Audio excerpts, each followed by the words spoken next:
those of you who were here last Sunday, remember I mentioned about me preaching my younger years and how my forehead was furrowed, and how I thought I'd grown past that. But then Kirsten told me after the service last Sunday that I hadn't got as far beyond that as I thought I had. She said, "Dad, your forehead was still furrowed." I said, "No, it wasn't." "Yeah, it was."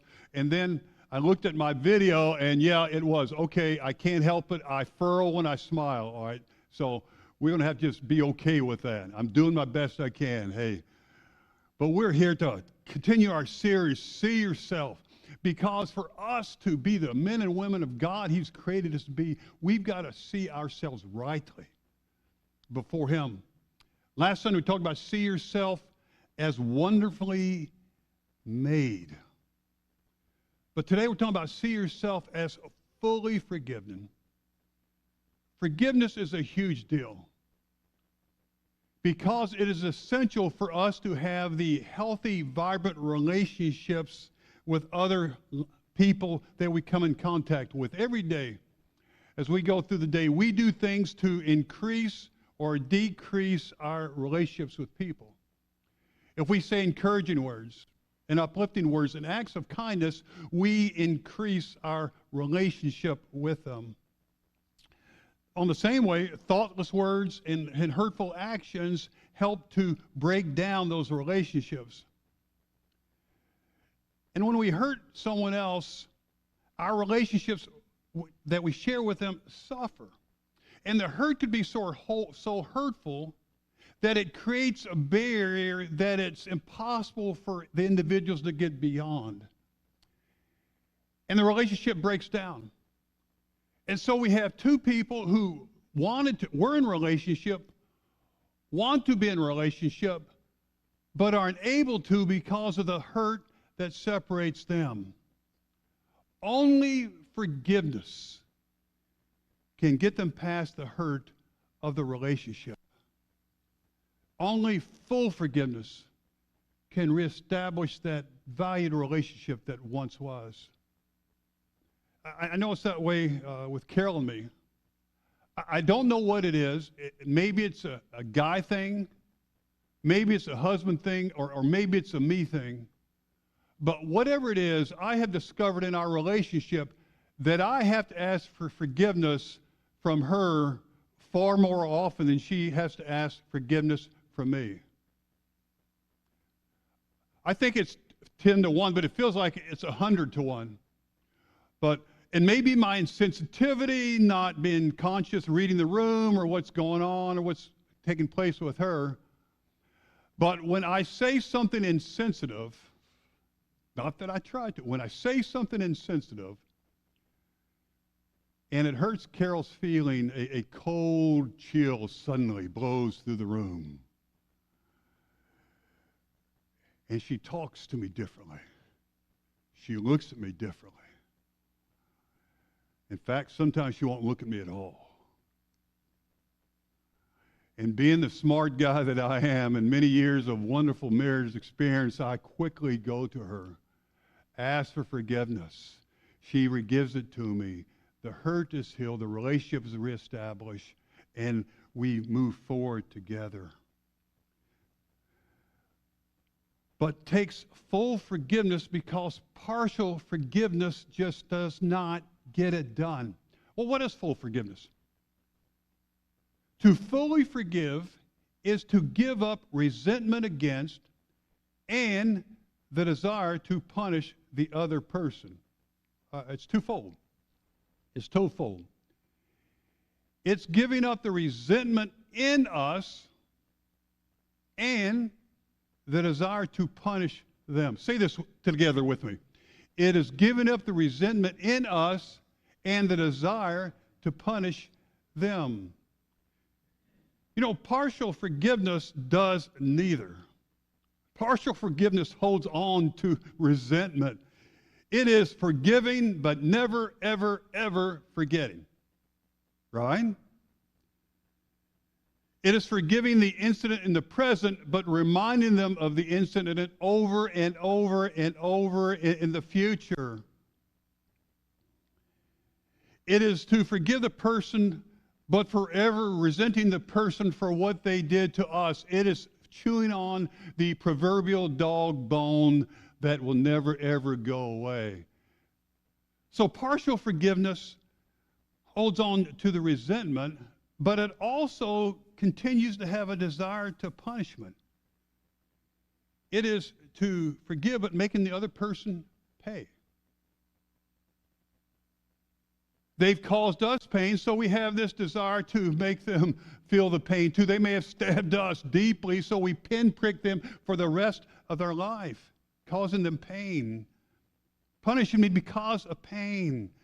But full forgiveness, the forgiveness of Jesus, is giving up resentment and the desire to punish.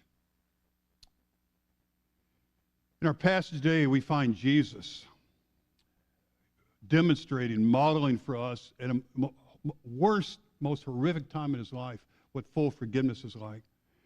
He's been betrayed by his disciples, deserted by all the other disciples, imprisoned by his own people, mocked and beaten by the Roman soldiers, and condemned to die on a cross by the Roman governor, and they led him away to die. And here, as we witness this incredible moment of forgiveness, we see Jesus between two men who needed forgiveness.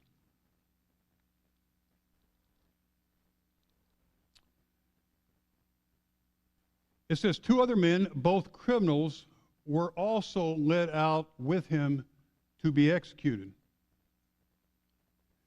When they came to the place called the Skull, there they crucified him along with the criminals, one on his right and the other on his left. Notice in this scene of forgiveness, it begins and opens up, the curtain opens up with two men, two criminals in need of forgiveness. The Romans crucified everybody. All people. Families, friends, slaves, peasants, insurrectionists, political opponents, in-laws. And both of these two men were criminals. And the Greek word for criminal here is used to rob by using violence. To rob by using violence. So these two men not only robbed from other people, took their money, took their belongings, they hurt them and harmed them in the process, maybe even killed them.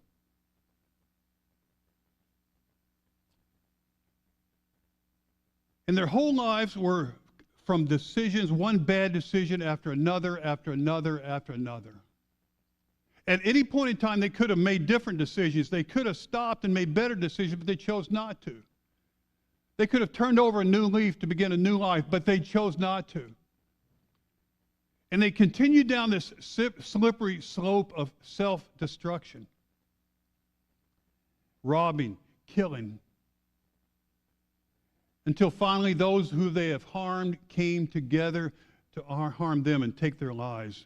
And both criminals needed forgiveness.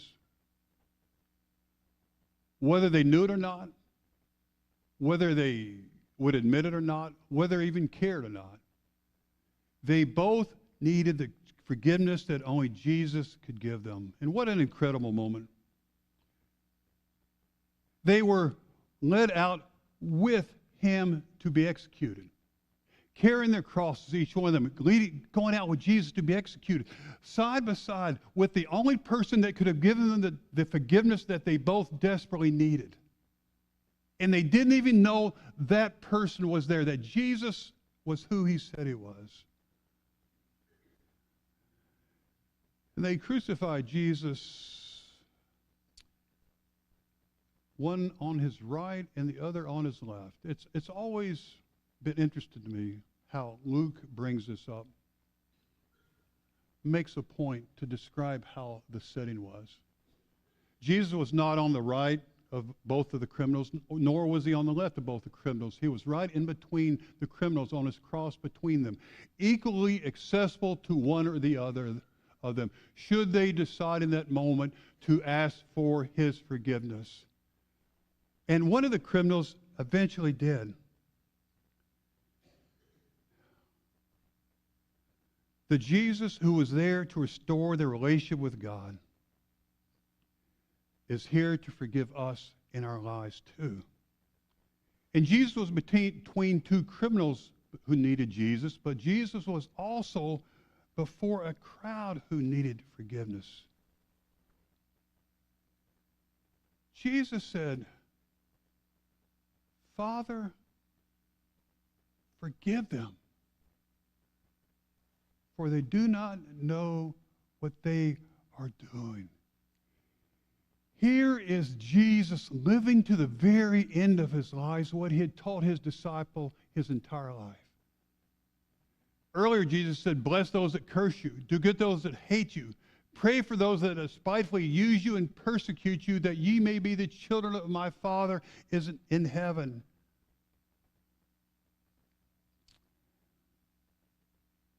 Father, forgive them. Forgive them all. Loving them to the very end. As a parent, nothing angers you as a parent more than if someone hurts your child. A person may harm you as a parent, they may hurt you, but when they hurt your little ones, it's a whole different ball game. I remember years ago when our son Kevin, who's going to be turning 40 in 2 weeks, was in high school, Centennial High School. And they had a group project physics class to do together. A group project. So they all got together as a group. And they all did their group project together. And they all answered all the questions together as a group. And they all felt really good about it. And Kevin has always made really good grades. And so they turned the project in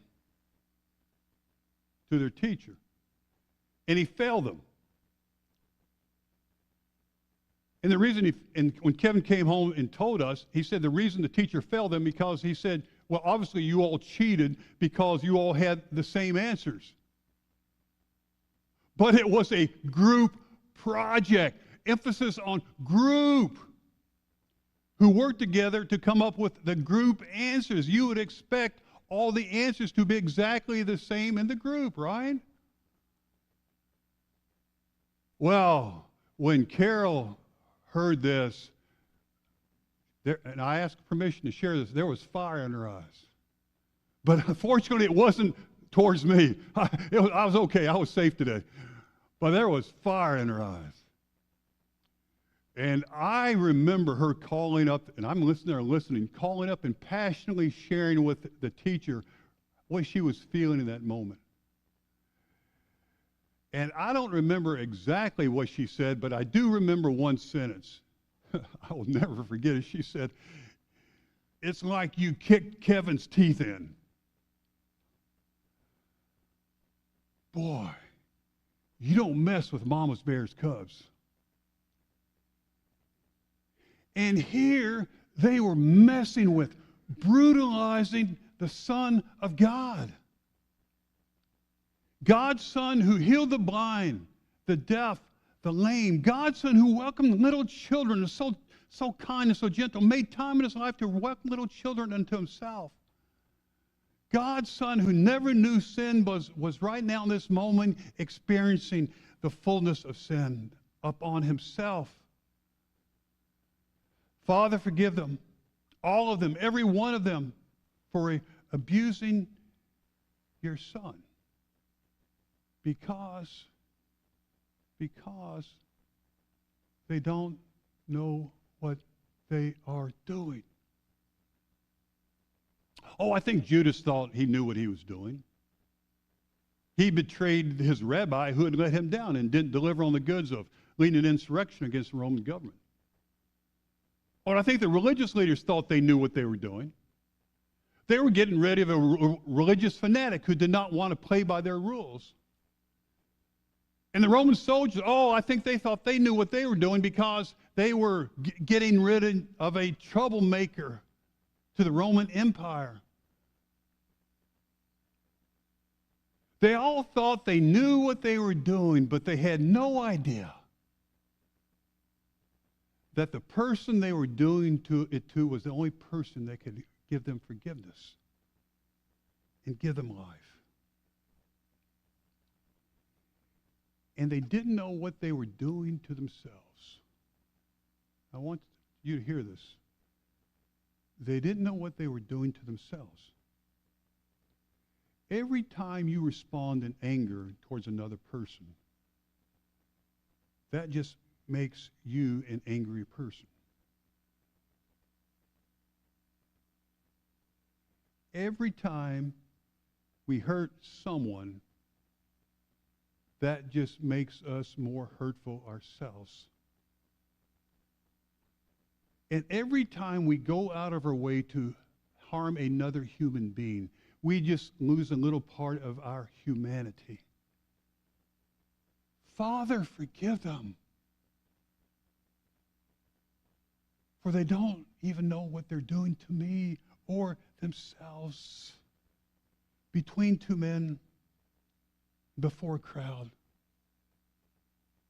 Jesus gave up his life so all humanity could have the opportunity to be forgiven.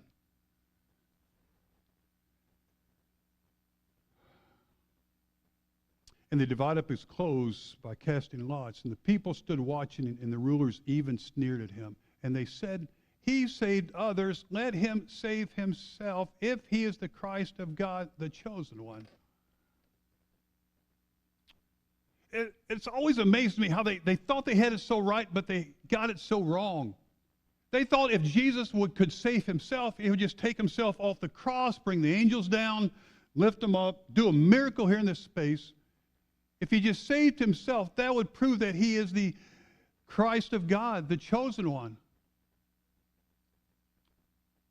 But they didn't realize they had it wrong. It is exactly because Jesus was the Christ of God, the chosen one, that he remained on the cross, that he gave up his life, that he died for us so that we could have the opportunity to receive forgiveness and experience life in him. By dying, Jesus made it possible for us to experience life and be delivered from the relationship-killing influence of sin. Two criminals, an unruly crowd in the entire world, and you and me. Father, forgive them, for they don't even know what they're doing. Just this morning, we had an unexpected event happen in our home. Wesley and I, our grandson, we were sleeping in our man cave in the basement, getting ready to get up for church, and all of a sudden we lost power. We were in the dark, more or less. And we were scrambling because I had to get ready for church. Carol had to get her curling iron, slides, kids get ready, grandchildren, and this is a whole different ball game for us, having the little ones with us. And we were scrambling, and then I thought, well, I need to get something out of the car, so I pushed the button, the garage door. Guess what? It didn't go up. Oh, no, what I had to do, I had to get this done, get the cars out of there. And we were in total chaos. But then all of a sudden, the lights came back on. And it was okay. It was okay. And maybe this morning the light has come on for you. That you realize your need for forgiveness. That there's a welling up inside of you, a desire.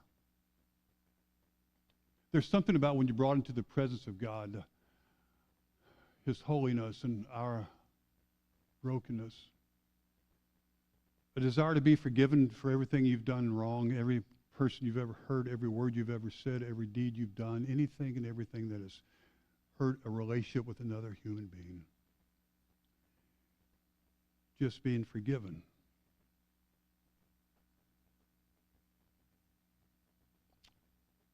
Even being forgiven by God to have a relationship with him.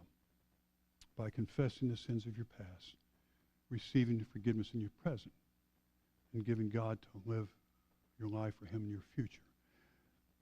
Confessing the sins of the past, receiving forgiveness in your present, giving your life to live for Jesus in your future. By saying, Father, forgive me. Father, forgive me. And then you live your life out of the forgiveness of Jesus. Life of forgiveness towards others. Because for us, to know forgiveness is to know life. Say that with me. No forgiveness, no life. All right, one more time. No forgiveness, no life. And God wants us to know life. Jesus gave his life so that we can live. That's the way of forgiveness. That's the way of a Christian. That's the way of Jesus. And it's him that we follow. And it's our lives that we give to him as we minister in his name and be his people in this space, in this world. All right? Good? Let's have prayer.